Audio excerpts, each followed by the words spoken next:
Hey everyone, this is Akanksha and I welcome you guys to mobile Pathshala. आप सारे बच्चों का एक बार फिर से मोबाइल पाठशाला पर बहुत बहुत स्वागत है। सो गाइस, फिर से मैं आप सभी के सामने सीपीयू के बेहतरीन क्वेश्चंस के साथ प्रेजेंट हूँ। और ये गाइस क्वेश्चंस बहुत इंपॉर्टेंट हैं। हर एक क्वेश्चन के साथ मैं इसके कॉन्सेप्ट को भी डिस्कस करूंगी। सो फटाफट से एक बार वीडियो को शेयर कर दे, लाइक कर दे और कॉमेंट करके बता दे आप सारे बच्चे लाइव आ गए हैं। सो गाइस, स्टार्ट करेंगे वीडियो को एक बहुत ही बेहतरीन कोड के साथ में। How wonderful it is that nobody needs wait a single moment before starting to improve the world। देखो, ये बहुत अच्छी बात है कि अगर आपको कभी भी किसी भी चीज में इंप्रूवमेंट करना है तो कोई जरूरी नहीं है ना। यू नीडेंट एनीबडी, आपको किसी भी चीज की जरूरत नहीं है, किसी की भी जरूरत नहीं है कि आपका कोई साथ दे तभी आप इंप्रूवमेंट करोगे।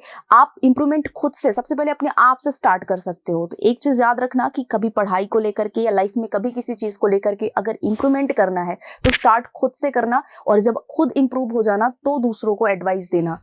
ठीक है, तो और ये भी मत सोचना कि ऐसा हो नहीं सकता। ऑफ कोर्स हो सकता है अगर आप खुद से स्टार्ट करो पहले। ठीक है, सो चलेंगे अब क्वेश्चंस करना स्टार्ट करेंगे गाइस। ये पहला क्वेश्चन आपकी स्क्रीन पर है। Not only her husband but even her father also find her selfish.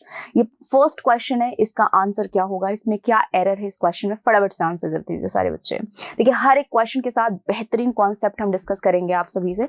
देखिए, यहाँ ये क्वेश्चन है, not only her husband but even her father also find her selfish. मतलब ना केवल उसके हस्बैंड ने बट उसके फादर भी उसको सेल्फिश उसको मानते हैं। आपको पता है कि नॉट ओनली के साथ हमारा कॉरेलेटिव कंजंक्शन बट ऑल्सो फॉलो किया जाता है।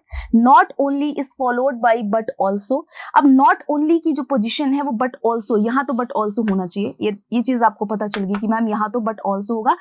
यानी कि एरर हमारा सेकेंड पार्ट में था बच्चों। एरर हमारा कहाँ था, सेकेंड पार्ट में सा था। अब एक चीज और आपको पता होना चाहिए कि बट ऑल्सो की जो पोजिशन होती है उसी के अकॉर्डिंग हम नॉट ओनली की पोजिशन को सेट करते हैं। अगर बट ऑल्सो का यूज हमने पोजेसिव एडजेक्टिव के पहले लगाया है तो नॉट ओनली का भी यूज सेम ऐसी ही प्लेस पर होना चाहिए। तो हर के पहले हमने नॉट ओनली का यूज किया है, तो यहां भी हमने हर के पहले बट ऑल्सो का यूज किया है। ठीक है ना। तो ये चीज आपको पता चल गया कि not only is followed by but also.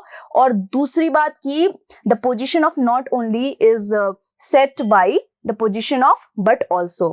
ठीक है, सो यहां पर आपका जो एरर था वो था सेकेंड पार्ट में। एंड अब आगे आप देख ही रहे हैं, कोई भी ऐसा कोई कॉन्सेप्ट नहीं है जो मैं आपसे डील करूं। तो ये क्वेश्चन बहुत ही सिंपल था, बहुत ही आसान था, बट जिन बच्चों को नहीं पता था उनके लिए काफी इंपॉर्टेंट था। चलिए नेक्स्ट हम क्वेश्चन पर आएंगे guys. The West Indies team had not own any match last year. बहुत ही बेहतरीन क्वेश्चन है। चलिए आंसर करिए फटाफट से कि क्या हो जाएगा इसका आंसर। चलिए गाइस, एक बार वीडियो को सारे बच्चे फटाफट से शेयर कर दे जरा।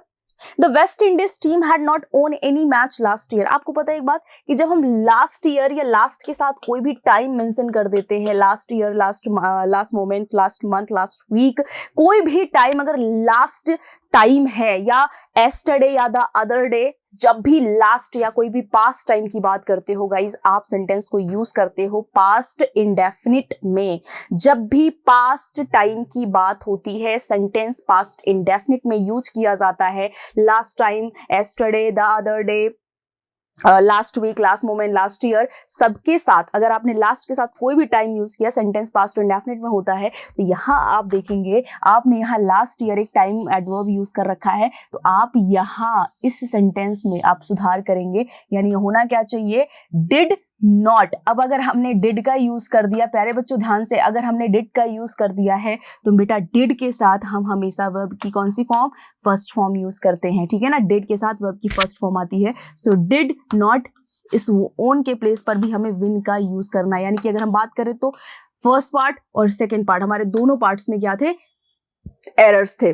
डिड नॉट विन हो जाएगा, डू नॉट विन हो जाएगा, डज नॉट विन हो जाएगा। सो हमें क्या पता चला कि डिड के साथ मैम वर्ब की फर्स्ट फॉर्म आती है। यहां से भी बहुत बच्चे एरर कर देते हैं क्योंकि डिड जो इटसेल्फ हमारा है क्या, वर्ब की सेकंड फॉर्म है। सो आप विन का यूज करोगे। Next, if you inform me of Kanika's arrival time I shall go to attend her at airport. अगर आप मुझे इन्फॉर्म करते हो कनिका के आने के टाइम को तो मैं उसे एयरपोर्ट पर अटेंड करने जाऊंगा। क्या सिंपल सा क्वेश्चन है गाइस, क्या सिंपल सा क्वेश्चन है।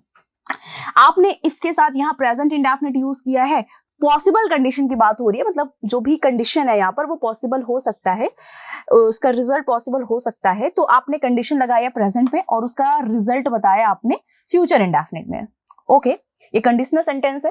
कंडीशनल सेंटेंस में अगर हम कंडीशन प्रेजेंट में लगा रहे हैं और हमारा जो कंडीशन है वो पॉसिबल हो सकता है फ्यूचर में, तो हम कंडीशनल सेंटेंस में यानी इफ वाले क्लॉज में हम यूज करते हैं प्रेजेंट इंडेफिनिट, और जिसमें उसका रिजल्ट पॉसिबल होता है, उस रिजल्ट जिसमें रिजल्ट पॉसिबल होता है उसे यूज करते हैं फ्यूचर इंडेफिनिट में। ठीक है ना, इतनी बात बहुत सिंपल है बेटा, बहुत सिंपल है। यहां हमने कहा कि अगर आप मुझे कनिका के आने का टाइम बताते हैं तो मैं उसे एयरपोर्ट पर अटेंड करने चला जाऊंगा। गाइस, अटेंड वर्ड जो है ना, ये क्लास अटेंड करने के लिए या किसी को जो है किसी के सर्विस में होने के लिए हम अटेंड का यूज करते हैं। अगर मैं एयरपोर्ट पर जाऊंगा तो उसे अटेंड नहीं करूंगा, मैं उसे रिसीव करूंगा।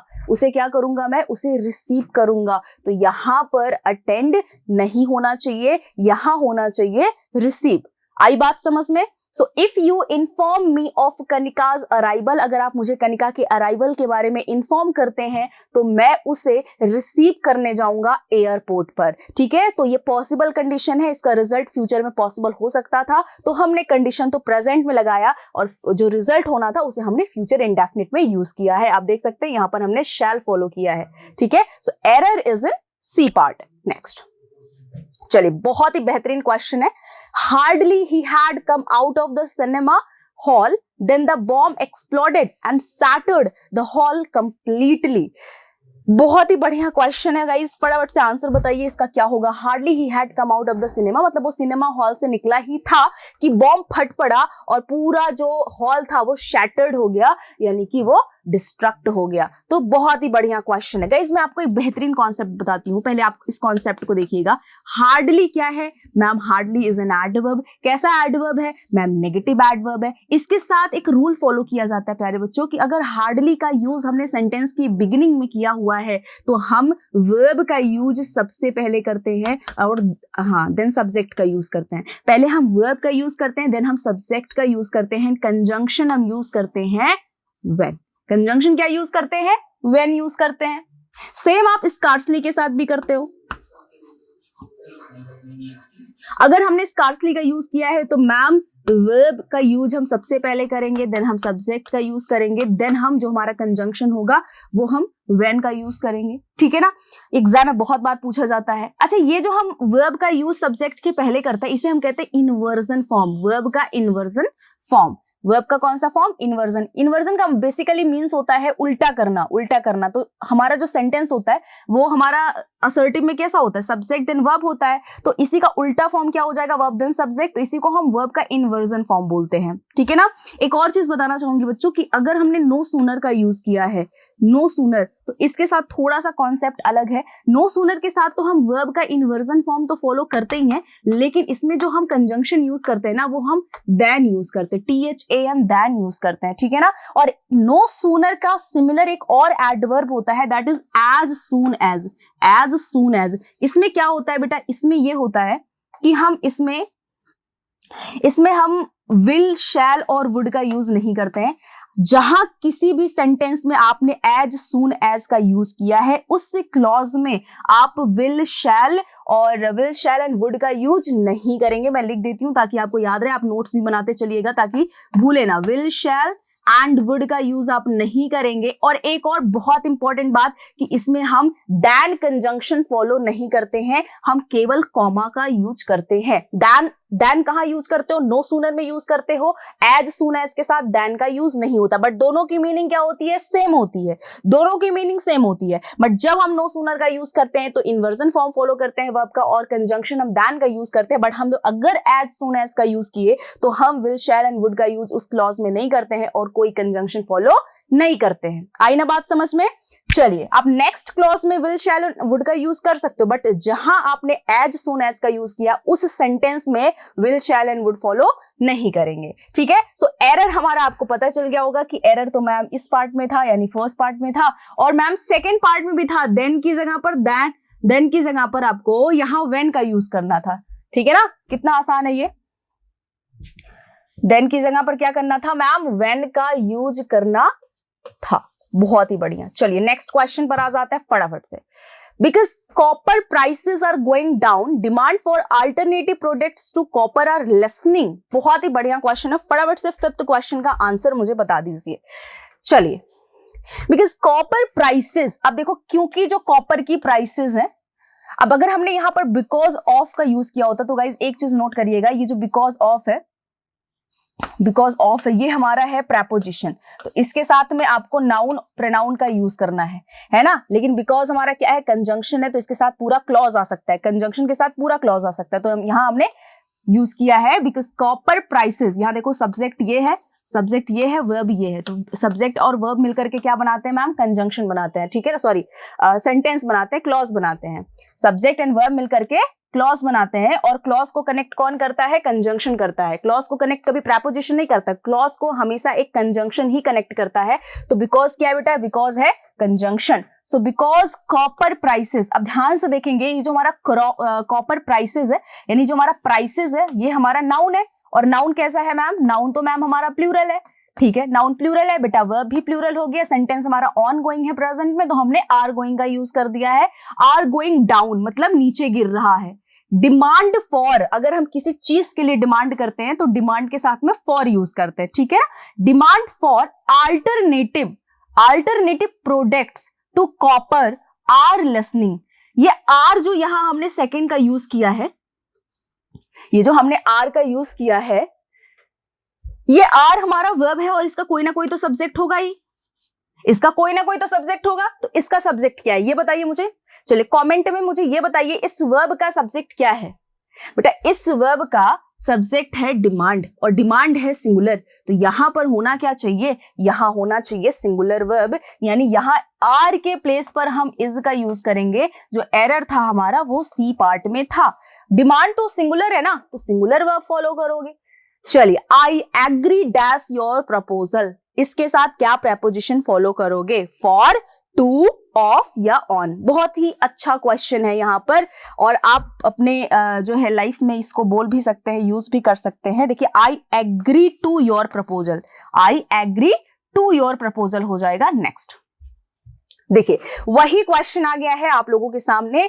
As soon as he received the call, जैसे ही उसने कॉल को रिसीव किया, कहां से रिसीव किया, with the hospital, of the hospital, from the hospital या एट द हॉस्पिटल। देखिए, जब हम प्लेसेस की बात करते हैं, कोई एड्रेस देते हैं, तब हम एट का यूज करते हैं। विद हम हमेशा, विद तो बहुत सारे जो है बहुत सारे चीजों में हम यूज करते हैं, बट विद का यहाँ कोई कॉन्टेक्स्ट नहीं है ना। ऑफ हम सेपरेशन के केस में ज्यादातर यूज करते हैं, यहां हो जाएगा फ्रॉम, यहां हो जाएगा फ्रॉम, ठीक है ना, कोई एग्जैक्ट प्लेस से बात हो रही है। So as soon as he received the call from the hospital he left the home, जैसे ही उसे हॉस्पिटल से कॉल आया वो अपना घर छोड़ के चला गया। Next, while traveling to Bangalore I ran dash a very old friend of mine। जब मैं क्या कर रहा था, जब मैं ट्रेवल कर रहा था बैंगलोर में, तो मुझे एक मेरा बहुत ही पुराना दोस्त मिल गया।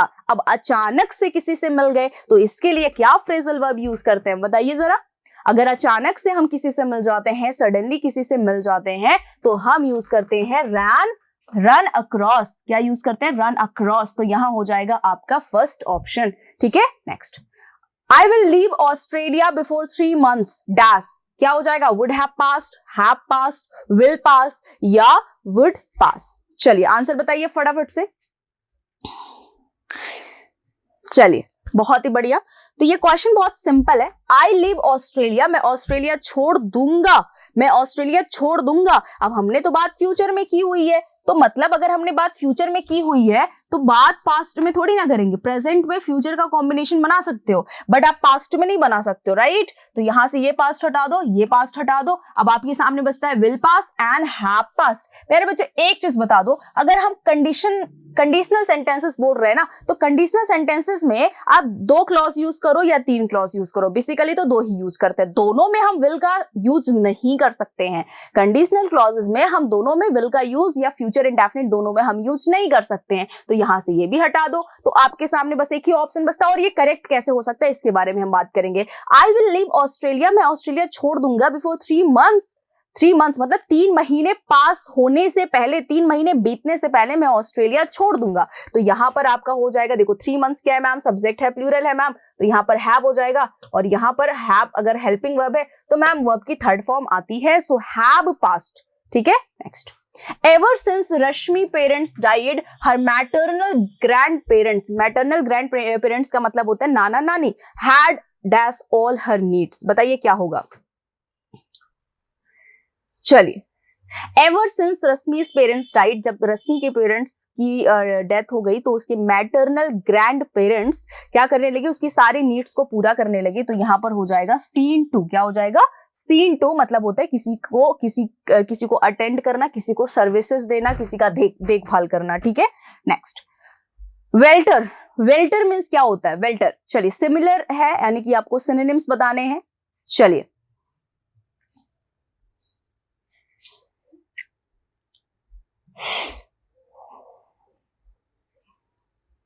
देखिए बच्चों, वेल्टर मीन्स होता है कंफ्यूजन। वेल्टर मीन्स क्या होता है, कंफ्यूजन।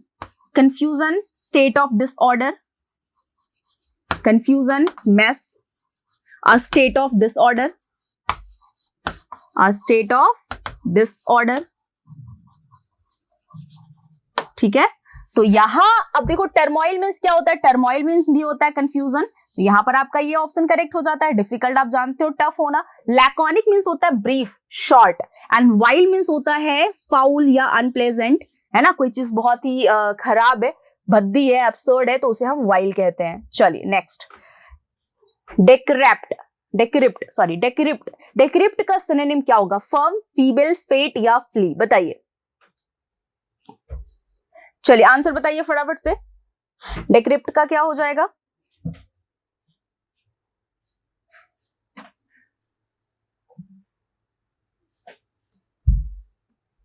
प्यारे बच्चों, डेक्रिप्ट मीन्स होता है फीबल, कमजोर, वीक। तो यहां पर आपका आंसर हो जाएगा सी ऑप्शन, कमजोर होना, फीबल, फीबल, है ना, तो यहां पर डेक्रिप्ट का हो जाएगा फीबल। फेट आप जानते हो भाग्य, फ्ली मतलब होता है एस्केप, भाग जाना, रन अवे। फर्म मीन्स होता है क्या, दृढ़ निश्चय करना, डिटरमाइन होना। चलिए, नेक्स्ट। मेलनकली, मेलनकली का क्या हो जाएगा सिनोनिम, थ्रिफ्टी, सोरोफुल, क्यूरियस या चेस्टिटी। बताइए, मेलनकली का सिनोनिम क्या हो जाएगा।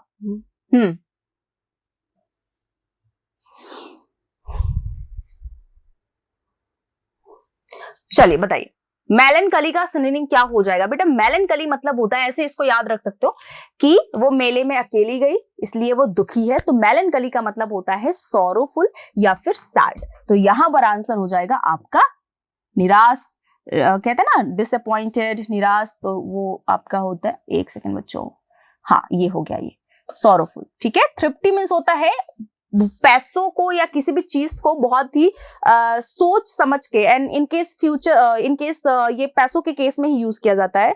पैसों को बहुत ही using your money in a very, using your money sincerely, मतलब अपने पैसे को बहुत ही सोच समझ के खर्च करना इज थ्रिफ्टी। एंड क्यूरियस होता है जो बहुत ज्यादा जिज्ञासु हो, मतलब too eager to know everything. And chastity is purity, purity, chastity क्या है बेटा, प्योरिटी है। क्यूरियस क्या होता है, क्यूरियस होता है very eager to know everything. Sorrowful इसका आंसर हो जाएगा। थ्रिफ्टी होता है यूजिंग योर मनी सिंसियरली, मतलब अपने पैसे को बहुत सोच समझ के खर्च करना।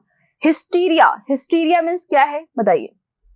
सिमिलैरिटी बतानी है आपको, सिमिलर यानी कि सिनोनिम्स बताने हैं आपको। हिस्टीरिया मीन्स होता है, हिस्टीरिया मीन्स होता है मैडनेस, है ना, पागलपन। तो यहाँ पर इसेंट्रिक, सी ऑप्शन यहाँ पर करेक्ट हो जाएगा। इग्नोरेंस आप जानते हो, अज्ञानता। जनरस बहुत ज्यादा काइंड होना। एक्सपेंसिव, कॉस्टली होना। नेक्स्ट। रेटिसेंस, रेटिसेंस का सिनोनिम क्या होगा, सब्स्टिट्यूट, फ्लैटर, रिजर्व या रिक्वेस्ट। सो रेटिसेंस आप जानते हो, रेटिसेंस मीन्स होता है इंट्रोवर्ट या रिजर्व, बहुत ज्यादा कम बोलना इज रेटिसेंस। तो आंसर क्या हो जाएगा, रिक्वेस्ट हो जाएगा, फ्लैटर हो जाएगा, सब्स्टिट्यूट हो जाएगा या रिजर्व हो जाएगा। बताइए, देखिए सब्स्टिट्यूट मतलब होता है चेंज, फ्लैटर मतलब होता है चापलूसी, रिजर्व यहाँ पर आंसर आपका सेकेंड ऑप्शन हो जाएगा। ठीक है ना, सेकेंड ऑप्शन यहाँ पर करेक्ट हो जाएगा। नेक्स्ट। एक्सपोगेट, एक्सपोगेट का बताना है ऑपोजिट, स्लाइड, डेक्लाइन, परमिट या फिर फॉल। बताइए, एक्सपोगेट का क्या हो जाएगा, एंटोनिम बताना है, फटाफट से आंसर बताइए क्या हो जाएगा।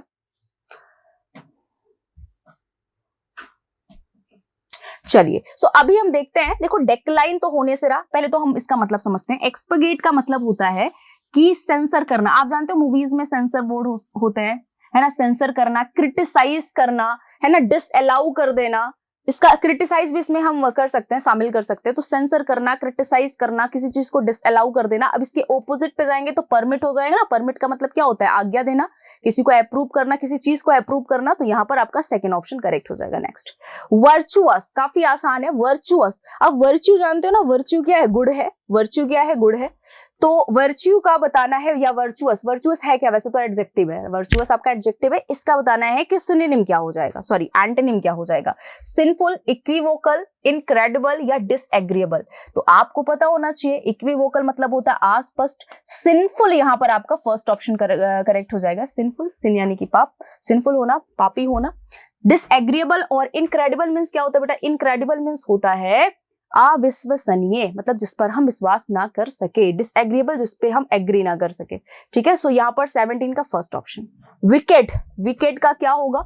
विकेड का एंटोनिम क्या होगा? कॉशस, डाउटफुल, एंग्जियस या राइटस। तो विकेड, विकेड का आप जानते हो ना, विकेड का हमारा यहाँ पर क्या होगा? विकेड मीन्स होता है जो कि क्या हो? स्कॉन्ड्रल हो, जो बदमाश हो। तो यहां पर आपका डी ऑप्शन करेक्ट हो जाएगा। ठीक है, नेक्स्ट, सैग्रिन, सैग्रिन का क्या होगा antonym? Remorse, famished, sniffle, pleasure. बताइए। देखो सैग्रिन मतलब होता है पीविश, बहुत चिड़चिड़ा रहना, हर चीज से परेशान होना, इरिटेटेड होना। ठीक है ना, पीविश, पीविश। तो यहां पर इसका जो सैग्रिन का जो आपका एंटोनिम हो जाएगा वो हो जाएगा प्लेजर। ठीक है ना। रिमोर्स मतलब होता है रेग्रेट करना। फेमिस्ट मींस होता है भूखा रहना, वेरी हंग्री। अगर कोई person is very hungry then you can say that person is famished. Sniffle होता है जो हम छींक लेते हैं ना, दैट इज स्निफल। ओके, तो अब आते हैं नेक्स्ट हम क्वेश्चन पर। डायबॉलिकल, डायबॉलिकल का क्या हो जाएगा एंटोनिम? लेविश, विकेड, ऑर्नेट या मोरल। तो डायबॉलिकल मतलब होता है पॉइजनस होना, या एनिमिटी हम इसके लिए भी यूज कर सकते हैं, मतलब दुश्मनी वाली जो होती है ना थिंकिंग, उसके लिए हम डायबॉलिकल बोल सकते हैं। डायबॉलिकल थिंकिंग होना, या कह सकते हैं कि विच इज डायबॉलिकल मतलब एक तो ये भी हो सकता है ना कि मतलब दुश्मनी वाली फीलिंग होना, या बहुत ही ज्यादा हार्मफुल होना, डेंजरस होना। सो यहाँ पर इसका आपका करेक्ट ऑप्शन हो जाएगा मोरल। इसका एंटोनिम क्या हो जाएगा? मोरल हो जाएगा। लेविश मतलब होता है बहुत ही विलासी होना। विकेड आप जानते हो स्कॉन्ड्रल। ऑर्नेट मीन्स होता है डेकोरेट करना। ठीक है, नेक्स्ट, फेंट हार्टेड, ये आपका इडियम है। इसका मतलब क्या होगा? फेंट, फेंट का वैसे तो मतलब क्या होता है मैम? बेहोश हो जाना। तो फेंट हार्टेड का मतलब क्या होगा? काम, लवेबल, करेजियस या टिमिड। बताइए। बहुत आसान है। फेंट हार्टेड मीन्स होता है मैम टिमिड होना, मतलब कायर होना। Next, to lead astray, to lead astray. बताइए इसका इडियम का मीनिंग क्या होगा? To lead astray, to take back what you have said, to misguide, to achieve to results with one effort, to apologise humbly. So to lead astray means होता है किसी को क्या करना? मिसगाइड करना। ठीक है, सो सेकेंड ऑप्शन यहां करेक्ट हो जाएगा। Back out of, back out, अगर आप बैक आउट कर रहे हो मतलब बैक पीछे हो रहे हो, आउट किसी चीज से। सो बैक आउट मीन्स होता है कि आप पीछे हो जाना, किसी वादे से अपने आप को पीछे कर लेना है, किसी वादे को ना निभा पाना। सो यहाँ डेसिमेट, रिकॉर्ड, पर्टेन या विदड्रॉ क्या हो जाएगा? बताइए। यहां पर हो जाएगा आपका विदड्रॉ, सी ऑप्शन। ठीक है ना, विदड्रॉ क्या हो जाएगा? सी ऑप्शन हो जाएगा। चलिए एक और देखेंगे यहां पर। देखिए डेसिमेट मीन्स, देखिए पहले तो पर्टेन का समझते हैं। पर्टेन मीन्स होता है संबंधित होना, और डेसिमेट मीन्स क्या होता है? डेसिमेट मीन्स होता है आपका, डेसिमेट मीन्स होता है डेसिमेट मीन्स होता है आपका डिस्ट्रक्शन। ठीक है ना, डिस्ट्रक्शन। डेसिमेट मीन्स क्या होता है? डिस्ट्रक्शन होता है। डेसिमेट मीन्स होता है डिस्ट्रक्शन, एंड पर्टेन मीन्स होता है रिलेटिविटी या संबंधित होना किसी चीज से। Next, throw over, throw over. बताइए थ्रो ओवर का इडियम का मीनिंग क्या होगा? अगर हम किसी चीज को फेक रहे हैं मतलब उसको हम रिजेक्ट कर रहे हैं, तो यहाँ पर डी ऑप्शन करेक्ट हो जाएगा। रेप्रीमांड था ये वर्ड, रेप्रीमांड। रेप्रीमांड मीन्स होता है किसी को स्कॉल्ड करना, डांटना। एन्यूमरेट मीन्स होता है कैलकुलेशन करना। एन्यूमरेट मीन्स क्या होता है? कैलकुलेशन करना। सो गाइस 25 क्वेश्चंस आज के सीपीओ के लिए हो चुके हैं। एंड अगर इस क्वेश्चन में कोई भी डाउट है तो इस वीडियो के कमेंट सेक्शन में आप जरूर बताइएगा। Do share, like and subscribe, and thank you so much. Bye bye, take care guys.